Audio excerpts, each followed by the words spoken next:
Explore the beauty of Nashville with Jody's Journeys, May 29th through June 2nd. Join Jody Griner, your travel guide, and explore the treasures of Nashville. Contact Jody Griner at 641-660-6417. This tour only holds 50 seats. Demand is high. Secure your spot now. Call Jody's Journeys at 641-660-6417. Again, Jody's Journeys is going to Nashville, May 29th through June 2nd.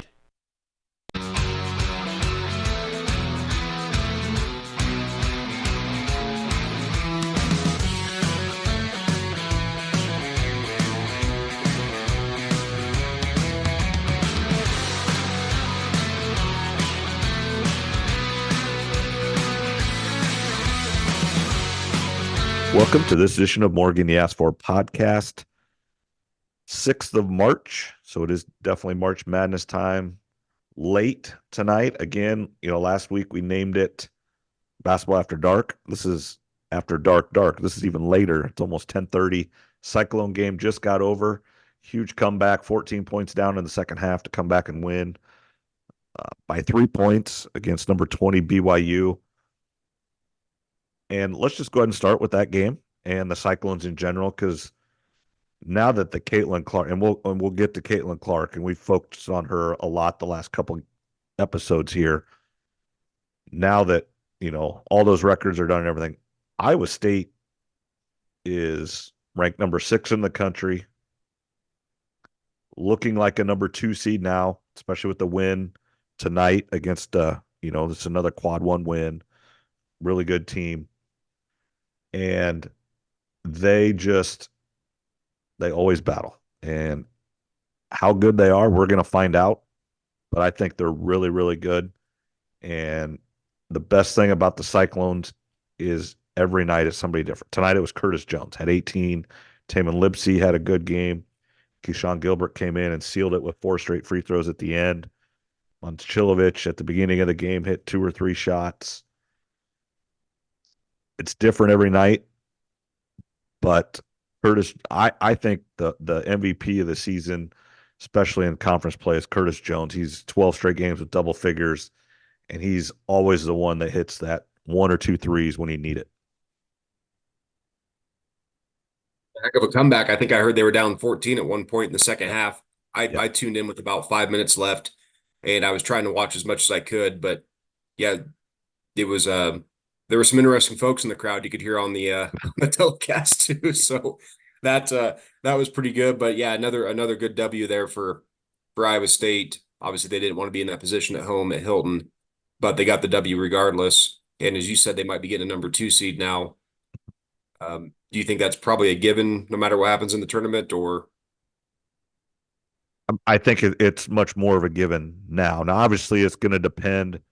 That Duke, North Carolina game on Saturday is going to have something to say about it. And I don't think you could go in and lose that first game.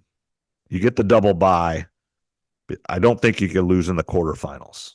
I think you need to win 1 game in the Big 12 tournament, get to that semifinal. I mean, I think the bigger question is there an opportunity? Now, if everybody just wins out, I don't think there is, but let's say Arizona is probably the weakest 1/2 seed, Arizona, Tennessee, kind of that. Can you get up to a 1? I think that's the question. I don't think you can, but I think you could make a case. Because it's getting to the point now, Kansas could end up being the 6th seed in the Big 12 conference, which is crazy. But if you would play Kansas in the semis and beat them, and then you would play Houston and beat them, that's a pretty good case. You've got 2 losses in the last 15 games at Houston and at Baylor. That's your only 2 losses. Probably, that would be over a month and a half, probably in February and March. If Arizona would lose, not win their conference tournament, and Tennessee not win their conference tournament, you could have a little bit of an argument there. I don't know if there's enough there just because their non-conference was so bad.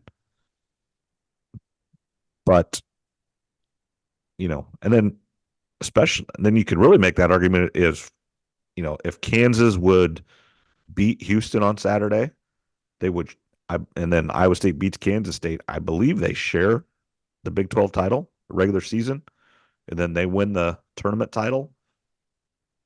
Go 2 wins over Kansas, 2-0 against Kansas, and then 2 wins over Houston, 2 out of 3. That ain't bad. 2 out of 3 ain't bad, as Meatloaf would say. 2 out of 3 really ain't bad, especially when you talk about in the Big 12. You've talked about it, and everybody else knows how deep that conference is this season. So looking like a 2 seed right now, but if they can get number 1, that would be big time. Has Iowa State ever had a 1 seed before? Not to my. They've been 2 twice. Obviously, in 2000 they made the Elite Eight, lost to Michigan State, and then the next year was the really bad number 2 seed game, but we will not discuss. That was the Louisville, Kentucky, wasn't it? Nope. Or the game played in Louisville, or no? That was when we were 3 seed, lost to UAB okay. With the game. Yeah. 2 seed was out in Boise, the Hampton game. Okay. Yep. Were you at that one? Because I know you've been to Boise before. No, we went to Boise for the bowl game. I can tell you where I was. I was in Breckenridge, Colorado, on a ski trip for spring break. We were in an air bar, one of those. Okay. Well, you probably need to be at a bar, I guess, after that one. Absolutely. Yep. Yeah, we were in college and we went skiing and for spring break. So, all right. So anything, just continuing with the Cyclones, and we kind of had that a little bit. But yeah, they're 13-4 in the best conference in America. With their, obviously avenged the loss tonight. Last Saturday, avenged the loss to Oklahoma, or last Wednesday, I guess, avenged the loss to Oklahoma. So they avenged 2 other losses, and then they lost at Houston, number 1 team in the country, and then lost at Baylor, who's, I believe, number 11 in the country, and actually hit a game-winning shot, but it was actually just like 0.1, 0.2 seconds too late. So right there, right in it. That time in Orlando is coming back to bite them. I do think if they would have won those 2 games, you'd have been undefeated in the preseason. You don't have 4 losses. Then you are talking a number 1 seed. Win, lose, draw. I think going, the tournament. If you only got 4 losses, you're because UConn's probably I believe UConn's the number 1 team in the country. Houston's ranked number 1. I think those are the best 2, and then Purdue's 3. Purdue's, and it's just the way it's been. Purdue's going to go win the whole freaking thing, or they're going to lose quick. That's my prediction with them. That they might be the Virginia year this year, where they got bounced the previous year, then come back and win it all. It'd be nice to see them go on a run, but yeah, Iowa State, when you're talking about a 1 seed or a 2 seed, you always look back on a game or 2 that you should have had, right? I mean, right. Same thing with Iowa women, which we can get into later. There's always a game or 2 when it comes to seeding that you wish you could get back. But even if they do end up just being a 2 seed, I mean, that's still really impressive. You're going to get good matchups, you would hope, and obviously a 2 seed would be in Omaha, correct? Yeah, and I think even if they get the 3, if they would fall to a 3, they'd be in Omaha. I think it's because they're going to be a really high 3 or a low 2. So I do, and everybody's like, we're fighting with Kansas to go to Houston. Well, actually, I think they're both going to go to Houston, or they're both going to go to Omaha. So it's going to be Kansas and Iowa State. It's going to be a super expensive ticket. It's awesome, but it sucks at the same time. Yeah, that would be a really expensive ticket if you've got Kansas and Iowa State both in Omaha. I would expect over that as soon as that came out, Kansas fans bought all the tickets because they're expecting to be a top 2, 3 seed, 1, 2, or 3 most years, and you get that preferential treatment. And obviously, that's the closest place. Yeah, Kansas probably did buy out a lot of tickets early. Like you said, they're typically always one of the top teams in the nation. They still are this year, just a little bit lower than normal. But yeah, that'll be a heck of a scene there in Omaha if both those teams are there. Plus, and who that's a knows what big other place, and well, I'll be there in a little over a month. So there you go. Yeah, who knows what other Midwest teams could be in the area too. So the tickets could even I, get jacked up even more. well, and I saw, there's lots of brackets out there. For those of you that are interested in that kind of stuff, if you have not, but bracketmatrix.com is a great place. That guy averages all the brackets that like he knows of. It's like 50 brackets, maybe more than that, and he averages them all. So it's not just Lenardi, it's not just Jerry Palm. So that's a good average because some of them are a little crazy brackets, but at least he takes into account all of them. And so I saw one that it was, and I would not like this at all. Was Iowa State was a 2 playing, I think, Colgate, and then the 7-10 game was Nebraska and somebody. So if you would put Kansas, Nebraska, and Iowa State all there, and then if Nebraska would win and Iowa State would win, that'd put Hoiberg against Iowa State, old Big 8 rivals, Big 12 rivals. I don't like that at all. Now, I think we're better in Nebraska. I mean, I think we would win that game. I just don't like that matchup because it's just not good. Too much history. Well, yeah. And then you don't want to play Nebraska in essentially a home game. Now, you can make an argument it's just as much a home game for Iowa State, and it would be, but it's just crazy. I don't know. I don't ever want to play Hoiberg as an Iowa State fan. No, I don't blame but you. He's my guy. I mean, I remember sitting in Hilton Coliseum watching him play, when I was in, junior high and high school. And yeah, I mean, it's just, he's the man. Yeah, for sure. Yeah, you don't want to see a former legend, but that could be how the tournament shakes out. No matter where you get placed, there's going to be tough games. We know that. And then the other thing is, used to be longer, but I was listening to some people talk today on the radio that you cannot play a conference team in the first round, but you can play a team in the second round if you only played them once, which is weird. And I understand why they made that rule because these conferences are getting so big now. And at least they're not playing round robins.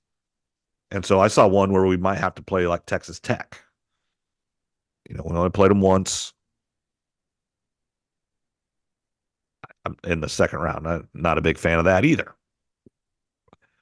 I don't want to play teams that we've seen or know. Not that we've seen Nebraska or anything, but that's just a coaching thing I don't want to see. I don't want to see teams that know how to play us at all. Tournament in half. We've talked about that, but that's not going to happen. Right. If they're talking about expanding, I think we touched on it last episode. So yeah, I mean, you hope that the first game is a cakewalk, fingers crossed, and then once you get in that round of 32, it's all up in the air. Yep. Well, and that's, and we're going to talk. Let's kind of go ahead and just change to Iowa. Since I think it was 1984, 85.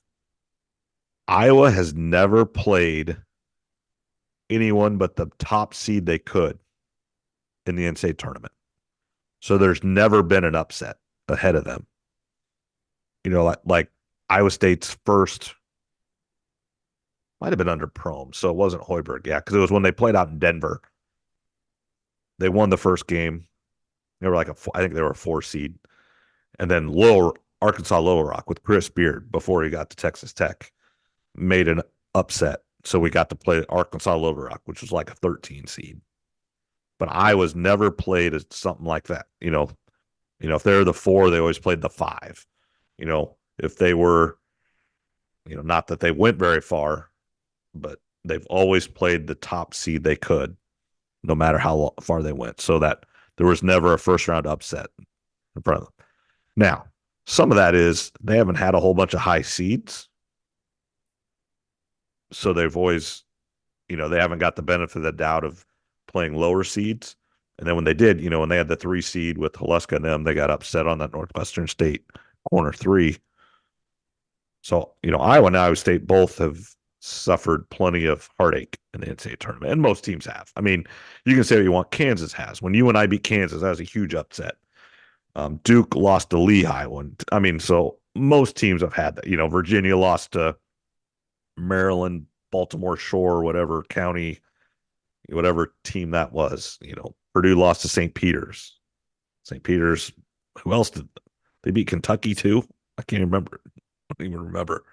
Yeah, they might have, and that's an interesting stat. I never heard that before. Never even thought about that. Iowa's never played they've always played the top seed possible. So, yeah, they've had some heartbreaks too. But that's an interesting stat. I've never heard that one. Yeah. So let's just go ahead and talk about Iowa. They are playing really well. They're playing their best basketball of the season, and I don't think it's close. And they played themselves right on the bubble. They are, depending on what bracket, there are some brackets that have them in the tournament. Some of them have them in the play-in game in Dayton, which at this point you just want in. You're fine with that. It's not ideal, but you're at least in it. And then most brackets have them as like the first four out. And so essentially what's going to happen, I think they're going to have to beat Illinois sometime this week because they're probably going to play them twice. You're going to play them on Sunday, no matter what. Obviously, that's the last regular season game. Then it looks to be, if everything shakes out kind of how it's supposed to, I will play somebody in that quarterfinal, or there's so many teams in all these leagues, whatever, first round, second round, whatever round you want to call it. They're going to have to win that one, and then it should be Illinois, I think. So essentially, they're going to have to beat Illinois at least one time in the next week to get. Because if they don't beat them on Sunday, they're probably going to have to beat them in the Big Ten tournament. If they beat them on Sunday, they might not have to beat them in the Big Ten tournament. It's crunch time for Iowa. Like you said, they've been playing better. A win on Sunday versus Illinois would be huge. And if they lose that, then you got to go on around the tournament, as you mentioned. Probably beat Illinois when you meet up with them. But it would be nice to see Iowa get in. Like I said, I haven't really watched much of the Iowa men, been paying more attention to the women, but with all the good things going on with both the men's and women's side, it would be nice if we could get all these teams in just for the entire state of Iowa. Right. So, let's just talk the teams that are lock in the tournament. Obviously, the Iowa women are a lock. The Iowa State men are a lock. I believe the Iowa State women are a lock. They're not going to have it like a great seed in the tournament. Probably like 10, 11-ish would be my guess. But I do believe they're in. They got the number 4 seed in the Big 12. Texas is a 1 seed. Kansas State's probably a 2 or 3 seed. So, I mean, the teams in front of them are really good. I believe Drake is essentially a lock. I know they won the Missouri Valley Conference regular season. They only have like 4 losses on the year. I believe they played Iowa really tough. They beat Iowa State. So I don't think they have to win their turn. They're like 26-4. So UNI, I believe, has to win their tournament. Obviously, their men do for sure. Women, I think, obviously, I'm pretty sure have to. They haven't had the greatest season ever. Not bad, but and then the Drake men are kind of on that same line with Iowa. The issue with them is they only have their conference tournament left, and they don't have those opportunities to get big wins. So they're going to need teams like Iowa to lose a couple games to get them out. And then even some of those, like Villanova, Seton Hall tonight, Seton Hall won. I don't know if it was good or bad because I think both those teams are right on that bubble. I don't know if that was good or bad for Drake. Probably didn't really matter. But so Drake needs to, if they want any chance of an at-large, they have to get to the finals, and it has to be a really close game, and it probably has to be against Indiana State. They can't go lose to somebody else because that would take a spot away. If Indiana State wins the tournament, well, they're the number 1 seed. They're probably supposed to do that. And so it needs to be Indiana State and Drake in the final on Sunday. And it needs to be a close game for Drake to have a chance. season like this, you got all these hundreds of thousands of different scenarios where if this team loses, it's good, but if they lose to a team that beat them, maybe it's not good. And it's just, it really gets complicated in a way. The people that do the brackets, I don't know how they do it And with all the seating and everything. There's probably a formula for there, most of it, but it's a lot to pay attention to. and there is a website. I don't know it, and I didn't write it down when I heard it. That it's almost like a generator. So you can click games, and you pick the winner of that game, and then you just keep doing that, and it predicts who goes where. Like, the one guy was doing Iowa. Iowa beats Illinois. He picked the other Big Ten games that are left, and it made Iowa the 9 seed in the Big Ten tournament. And then they win that first game. They beat Illinois. And then it goes into the big tournament. It gets them an 11 seed in Dayton. Obviously it's just a statistical formula, but yeah, because the issue is Iowa probably would get in and an at-large over Drake if it came to that. But Drake's net is actually quite a bit higher than Iowa's. And that's the big issue with the mid-major teams is their net's high, their record's really good, but yet the selection committee looks at quad one wins and quality wins and not bad losses. That's going to get Drake. If Drake doesn't go to the NCAA tournament, they have 2 or 3 quad 2 and 3 losses. So they have some bad loss. Like Iowa State doesn't have a bad loss at all. Iowa has Indiana and Michigan and Maryland at home. Not the Michigan one at home is bad. That's a bad loss. That's probably a quad 3 loss because Michigan is not good, and they lost to them at home. But that's just the way it goes. What's your prediction? Do you think Iowa men make it? I do not. I think they lose 2 times Illinois. Now, I do think both those games are really good. So I think they lose in a close game Sunday. I think the game is really close, but I think Illinois is just a little bit too good. They're really good. I watched that Purdue-Illinois game last night. They're good. Purdue's just better. And then I think however it shakes out, Iowa wins to get to the quarters. And then I think they have to play Illinois if it shakes out, and I think they lose again. But it would not shock me a bit if they would win one of them and they get in that 11 game in Dayton. I don't think they can get above Dayton. I guess. Yeah, but I just don't think they will. Yeah, if you go win the Big Ten tournament, then yeah, we're talking 9 seed. You're gonna get jumped pretty good. Because you're going to get 3 quad 1 wins. Quarters, semis, and finals will all be quad 1 wins. So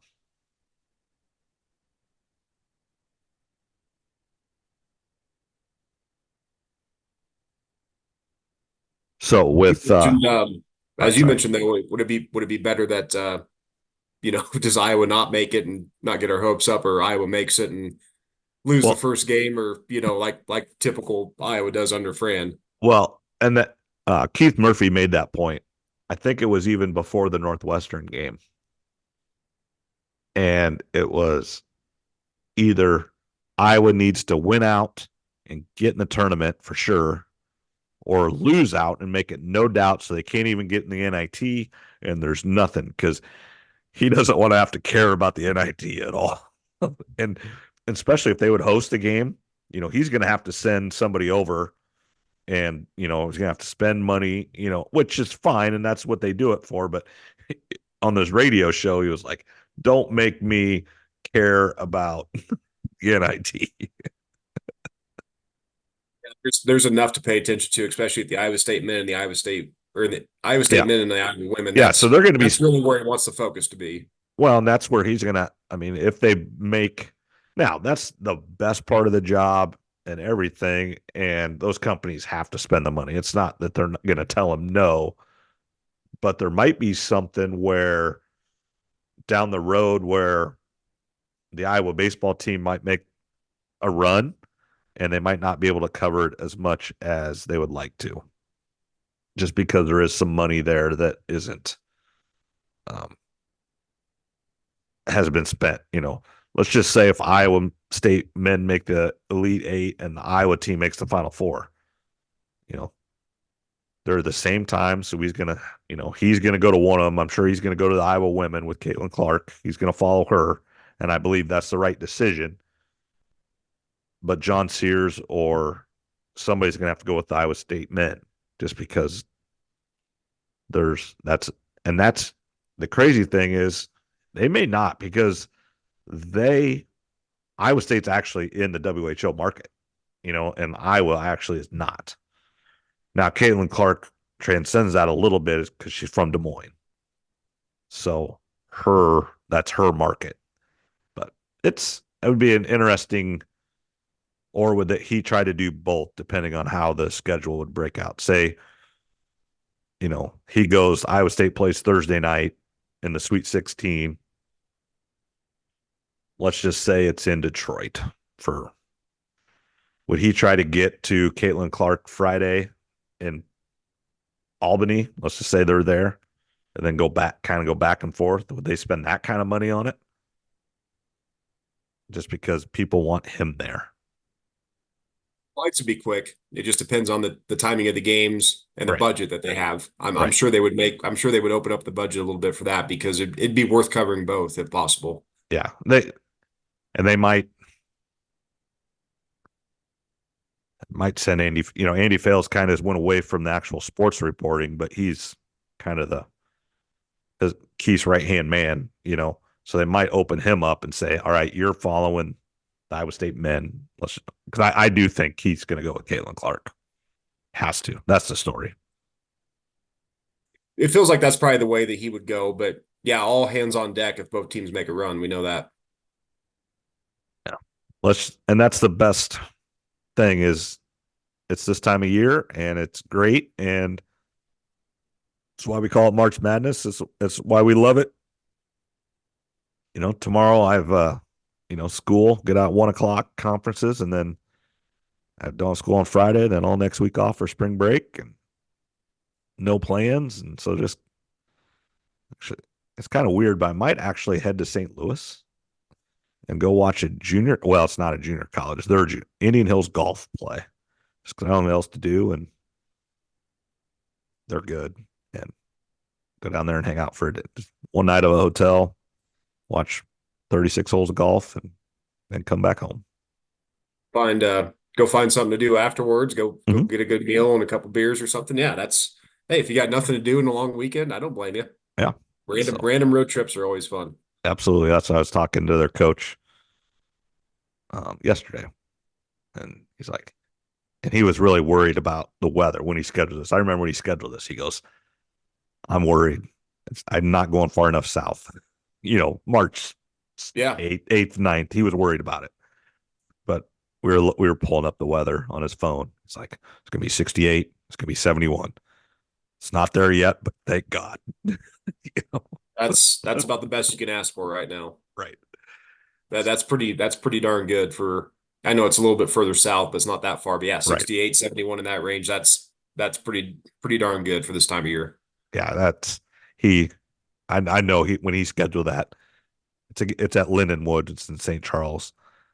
And so there's D1 teams there, and then Hutch is there. They're one of their big rivals in junior college and stuff. And yeah, he's like, I'm an idiot. I'm an idiot. I'm an idiot. He's like, we're going to be so cold. And all his players a lot of them are from Latin America.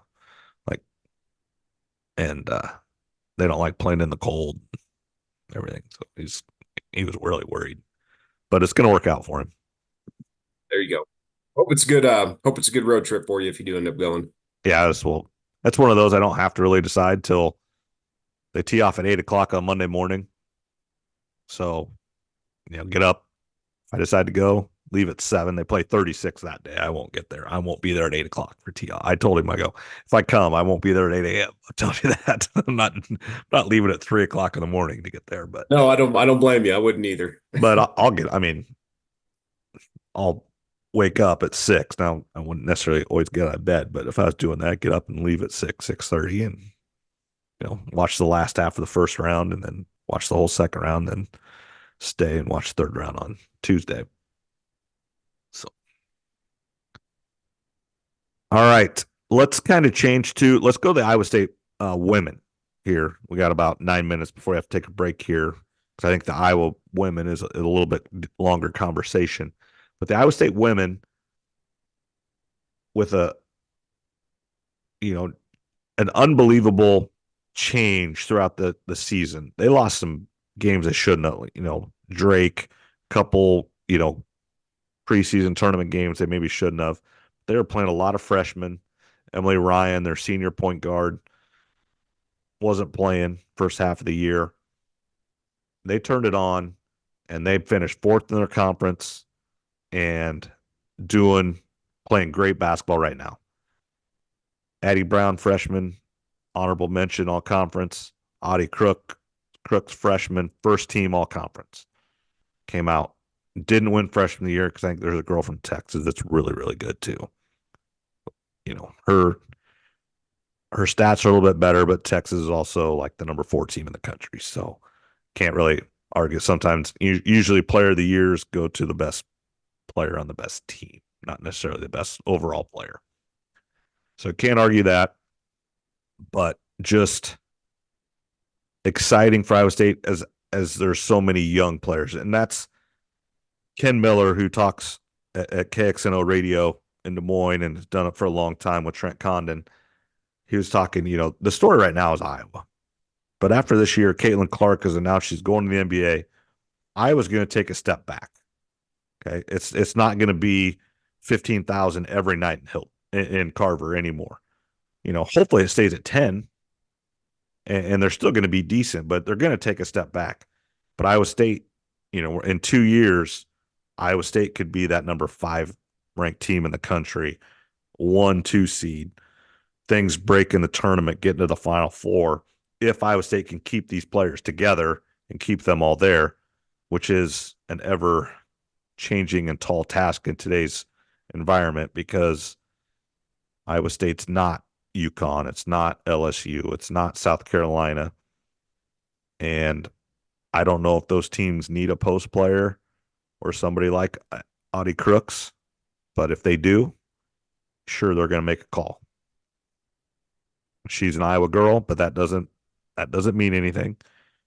She hasn't had the easiest life. Her dad has passed away. Her life, I think her family's great, but it's not. She doesn't have just everything. And when someone offers money that we can't really fathom at 18, 19, 20 years old, and a chance to do some things that maybe at Iowa State she can't do, it's hard to turn down maybe. And I don't know what her dreams are. Maybe she grew up wanting to be a Cyclone. I have no idea. But if the Iowa State can keep that group together, they've got a chance to be some of the Cyclones' best teams ever, I think. Talked about it a couple times briefly, but they've got a lot of young players. Like you said, in the next year or two, they should be really good, assuming they can keep most of them together. Audie Crook, that's a great young player there. Will she want to stay at Iowa State? Hopefully. But as we know, money talks. Again, Iowa and Iowa State they're not the big time programs out there. And there's definitely going to be some offers probably thrown her way and to other players, I'm sure. So that's the battle right now, trying to keep everybody together. But yeah, Iowa State, it's pretty impressive what they're doing with so many young players. Yeah, the future is really bright for the Iowa State women's team. So yeah, she set almost all the freshman records. First team all conference, not first team all freshman team. She was first team all conference Big 12 as a freshman, averaged I think about 20 points a game. And it's just fun to watch. And Bill Finley was on the those talk show radio shows I listened to on the morning one the other day, and talking about Caitlin Clark and how it's awesome and everything. And I've never heard this, and I have no idea what it was. Iowa State ever even a thought, or how much did they recruit her? was it one of those? Obviously, they reached out and recruited her. She's from Des Moines, and she was one of the best players. She could have went, and that's what, everybody's like, well, she's an Iowa girl, went to Iowa. Well, she could have went to UConn, and she could have went to South. She was one of the best players in the country at her age. So, obviously they made contact, and was it just thanks but no thanks? I want to go to Iowa, or I don't want to go to Iowa State. You would think there would have been some interest there because her brother was on the Iowa State football team. So it wasn't like the family was against Iowa State or, grew up diehard Hawkeye fans. I guess you could. And if Iowa State was the only place that would take you, you would go there. I mean, I understand that. But I would just like to know if there was ever any interest in Iowa State, or did Iowa State just lose a recruiting battle, which happens, and that's okay. Fun to look back on that and see the conversations that took place, maybe how close she was to going to one or the other, maybe what other schools were involved. Maybe we'll get a little 30 for 30 or something someday on that, or a YouTube documentary. And you would think there'll be, once she's done this year and change it into the WNBA, there might be some deeper conversations about things like that. Hey, let's discuss your basketball journey. And and that question is going to be asked her. Why go to Iowa? Why not? I would think somebody would ask, why not go to a South Carolina or somewhere to the, UConn or LSU or Notre Dame or Stanford or, the big women's college basketball teams. Interesting to hear why she chose Iowa specifically. And yeah, you're right. Those questions will get asked, especially when she goes to WNBA. They'll have all sorts of interviews whenever the season's over, and I'm sure we'll get more answers. Yeah, let's take a quick break here, and then we'll come back and finish up with the Iowa women and Caitlin Clark talk, and a little bit of WNBA, and her endorsements continue to get more. And for those people that say she's going to take a pay cut, are just absolutely crazy. They just don't understand how this works. And again, I want to thank Steve Shetler Media and Dan Bryce for getting us on their network, and Dan Bryce for sponsoring us, putting us on Steve Shetler Media. So go ahead, tune into his shows on YouTube, and you can listen to our show there. First half, second half, for those of you that are listening on the Steve Shetler Media, go to anywhere you listen to your podcast, Spotify, Amazon, Apple, whatever podcast player you listen to.